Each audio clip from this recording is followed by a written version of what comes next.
And we are joined by Napa High boys basketball coach Joel Garcia. Joel, thanks for joining me. And how's it going today? It's great, man. I'm just happy that these kids, able to get a season in, 26 games, and just happy to be in the gym every single day.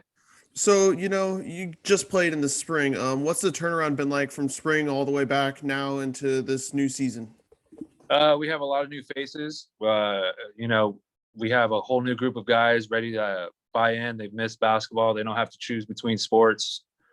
We're ready. We got 13 guys on the roster, and the turnaround has been great. The participation has been phenomenal. I mean, all throughout summer conditioning, we had a lot of guys put the work in, and then we also did a AAU league, and a lot of the guys were able to sign up, get that connection flowing, get that chemistry going, and we're going straight into season.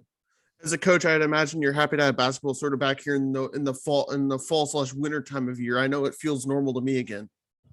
Oh yeah. I mean, it's pretty cool. We got basketball. We were done with basketball in the spring, and being able to go to summer, and then now fall, and now we're in winter. This last year, basketball has been uh, a daily thing, and I'm just happy to be in the gym every single day. So, what have you learned over the summer about your team as you head into this new season? That we have to be an aggressive team. We can't, we're not the tallest team out there, but we've learned that we have to bring the aggression right from the get-go and continually apply it throughout the whole game. Gotcha. So now as we look ahead to the season, are there any new additions to your coaching staff? I know Greg's not coaching, but are there any new additions to your coaching staff? Yeah, Greg Johnson, he's my coach, and having him by my side this last year, I learned so much from him. And, of course, 20 years applying himself with the Napa High basketball coaching staff. I think it's time for him, to definitely enjoy his life. But yeah, we have a lot of new coaches, whole new coaching staff. My assistant coach would be Eli Granada. He used to play at Justin Siena, graduated 2012. So we played against each other, but, he knows his basketball, coached under the Justin program for 2 to 3 years. Our assistant coach, our JV coach is Darnie Parnas, along with Tyler Whitehead. Again, two guys that Danny and I played together, and Tyler played at the Justin side. And then our freshman head is Joel Garcia. He is my brother, so we are able to connect every single day and talk basketball every single day. That's good. Looking ahead to the non-league schedule, you guys have some tough games. Cal High, but you open up with Santa Rosa. What are some highlights? Is the Wine Valley back? Tell us a little about your non-league schedule here. Yeah, so let me get this real quick. Excuse me. Yeah, so we have Santa Rosa tomorrow, 7:00. We're excited about that one. That one's home. But then, in between then, we have Vacaville scrimmages and a foundation game. So we're able to give ourselves a little buying time to readjust how we do with the Santa Rosa game. The one we're looking forward to is Cal. Cal High, we know, has a reputation of having superior athletes, superior programs, and we're excited to put our program to the test. We do have our Wine Valley tournament, which is December 2nd, 3rd, and 4th on a Thursday, Friday, Saturday. And some of the teams that would be participating in that is Archie Williams High School, Vintage High School, Bethel High School, Vallejo High School, Rancho Cotati from Roanoke Park, and then Napa and Santa Rosa. Oh, wow. So how important is it to finally have that tradition back? I know it felt weird last year to not have that at all with basketball season. That's one of the first things these guys came, the team, they were just super excited to have a tournament, participate in the tournament. The tournament is always a thing that I looked forward to as a player, and now as a coach, this being my first full year, I'm super excited to participate. And not only that, but you get to see early rivalries such as Vintage and Napa. You get to see them, and overall just get to see some hometown talent. What other tournaments are you guys playing in, if there is any? We are playing in a Marin Catholic tournament. Oh, wow. Yeah. So that one, that's a 4-day tournament. I think there's 16 teams, but we have teams from the Bay Area, from Los Angeles. So it's going to be a tough tournament, but I signed us up for that tournament just so I can have the basketball team and our program be exposed to different types of basketball play styles and being able to adapt in tournament situations. Is that in its normal time frame after Christmas? Yes, and the Marine Catholic has always been after Christmas, especially when I was a player. The only thing, I think Wine Valley used to be around the 7th through the 10th when I played. Now it's the 2nd through the 4th, so it's a little bit earlier. Any other teams we should keep an eye on in your non-league portion of the schedule? Yeah, we play against Heritage. Heritage from Brentwood is a really good program. That is the December 20th. That is away. And then we play a couple of old MEL league teams, such as Wilsey Wood, another good program, and Vacaville.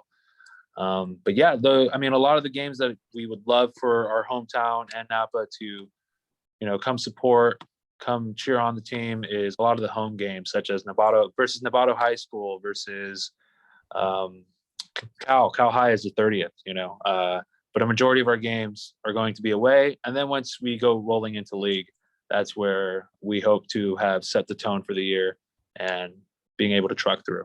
You and me were both at Napa High in the MEL years. How important is it to get Wood and Vacaville back on the schedule? Those are schools that I just look forward to seeing anytime they're on a Napa school schedule.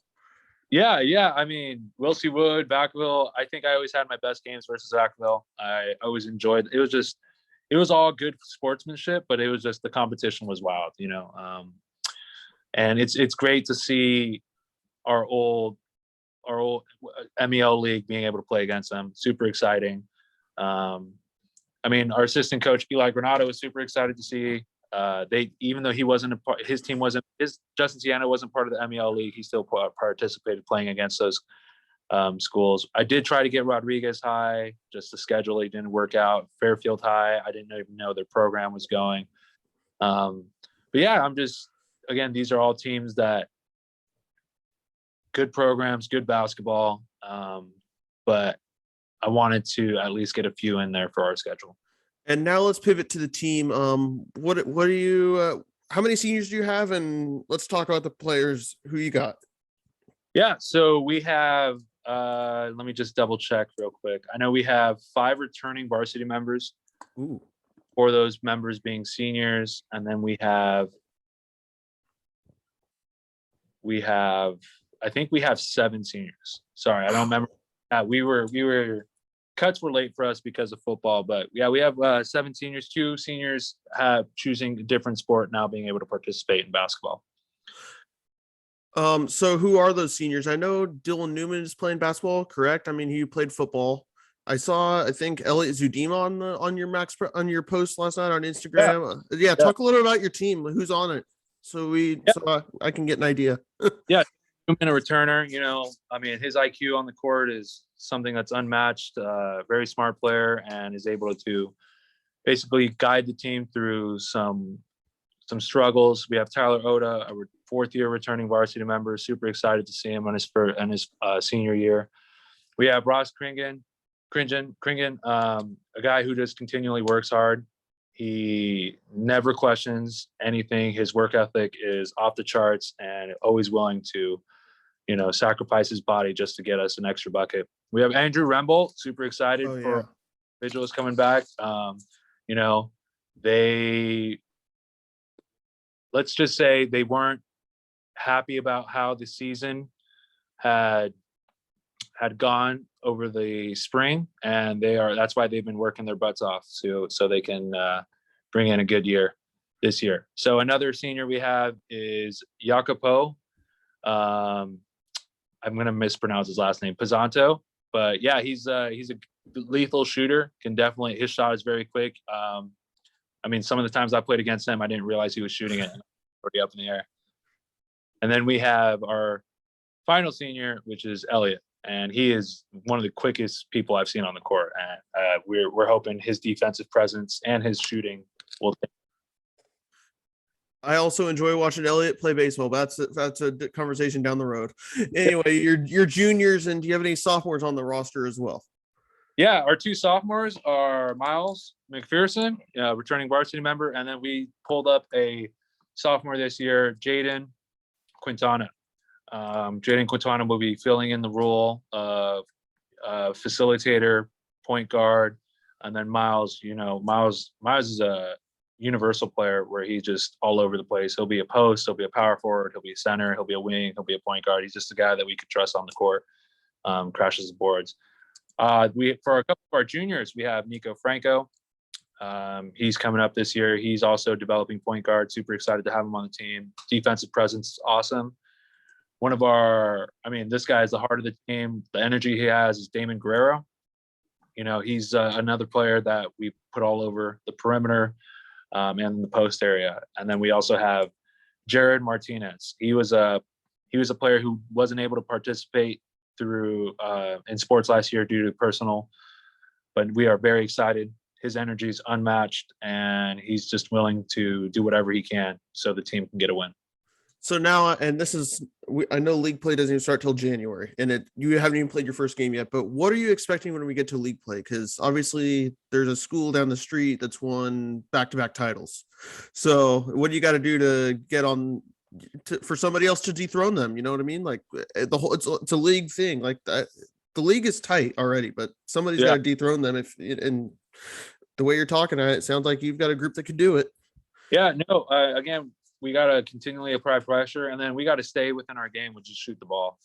And shooting the ball, will every shot go in? No, but as long as we keep through our game and shooting, getting defensive stops. One of the biggest things that we're trying to put in this year is rebounding. Second chances always hurt us. And even when I played, second chances always hurt us. So boxing out's a big factor. But when it comes to, being a competitor in the league, it's about reading the game, reading the team that we're playing, and more importantly, just focusing on what we can do and setting goals along the way. Are you expecting the games to be tight? They've been tight ever since like the last few years. It seemed like boys basketball games are just tight in this league. Oh yeah, I'm expecting the games to be tight. Yeah, it's not going to be easy, but we're not going to allow teams to have an easy win either. We expect to win. We want to come in and again apply pressure. We want to do our thing.